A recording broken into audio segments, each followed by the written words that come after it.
meant to be made of earth, equal to men, independent, rebellious, sexual, meant to be loved, not to be dictated, meant to be the first woman God made. Huh. Not Eve, silly, Lilith. After God made Adam, who was alone, it's not good for man to be alone. He then made a woman for Adam of earth, as he had made Adam himself, and he called her Lilith. Adam's wife, Adam's first wife, beware of her. Her beauty's one boast and her dangerous hair. For when Lilith winds it tightly around young men, she soon never lets them go again. Adam and Lilith began to fight. The childbearing, the housework, always giving and never taking. Oh, yeah. And the sex at his command. She said, I will not lie below. He said, I will not lie beneath. For only you were fitted for the bottom, while I should be the superior one.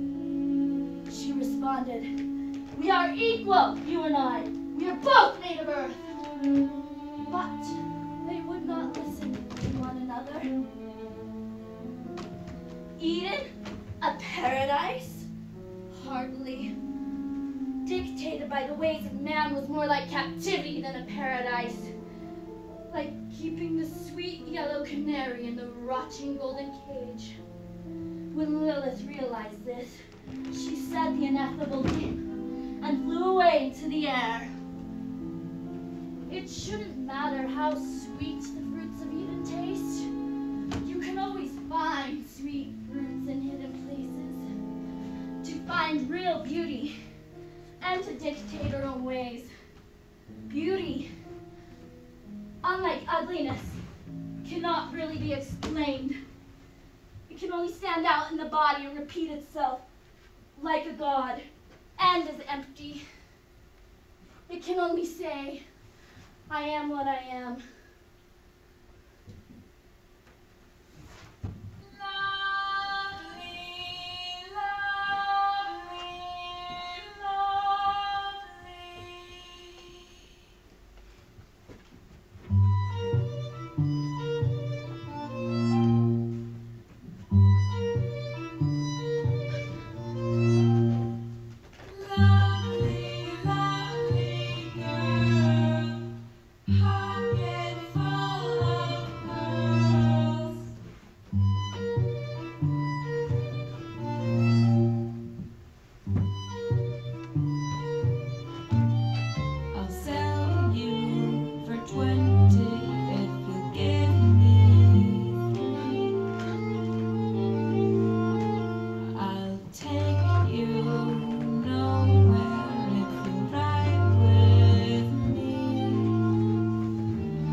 And yet, I walk down that toy aisle and nearly suffocate on the pink. I mean, really. You'd think Disney would grow weary of force-feeding princesses to us and our daughters. What makes us slip, willing, into shoes in which we can't run free?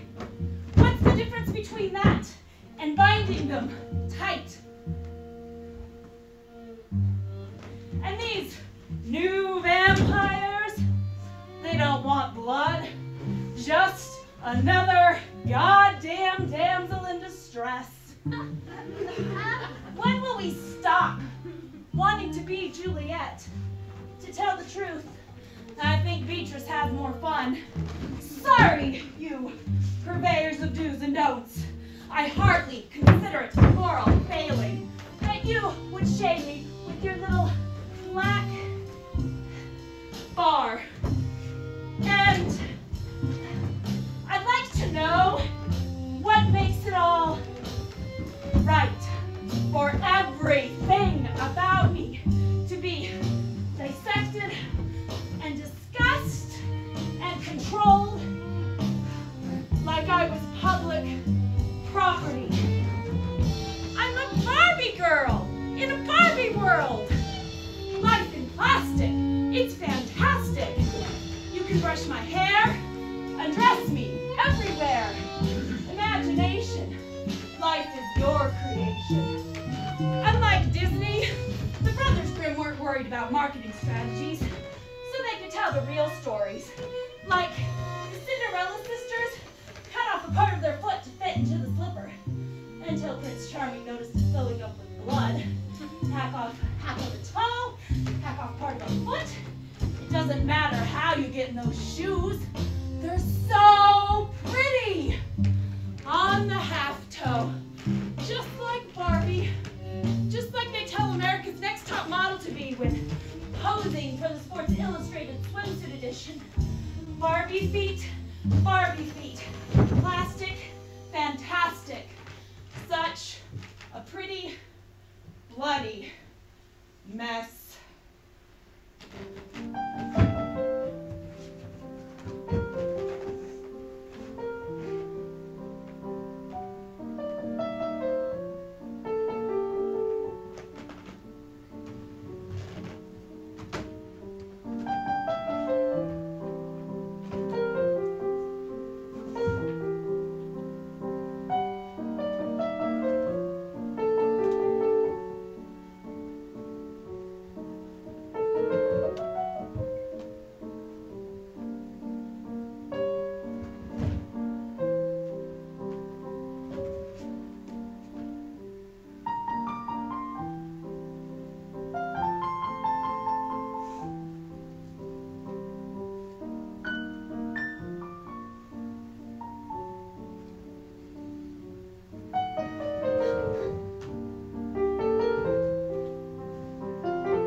Before wrapping, the mother, or grandmother if the mother refused, would clip the child's toenails short and wash her feet. When the feet were dry, allium, an astringent chemical, would be used like talc to powder the feet. Then the binding could begin. Wrapping the foot in a cloth 10 foot long by 2 inches wide, the toes were wrapped to the sole of the foot, all except for the big toe, which was left free to point forward like a bamboo shoot. For 2 years or more, the little girl's baby feet would be bound tighter every day. As the bindings were tightened, the flesh beneath them would bleed and rot, causing terrible pain. And it was not uncommon to lose a toe or two. Even adult women used small knives to scrape away the dead flesh from their feet. And it was believed the more flesh that was lost during the process, the prettier the end result would be. Women with bound feet had ankles so thin that they merged with the foot itself, but thighs that were broad and plump. The perfect foot, shaped like a lotus blossom, full, rounded in the middle, tapering to a point with the big toe.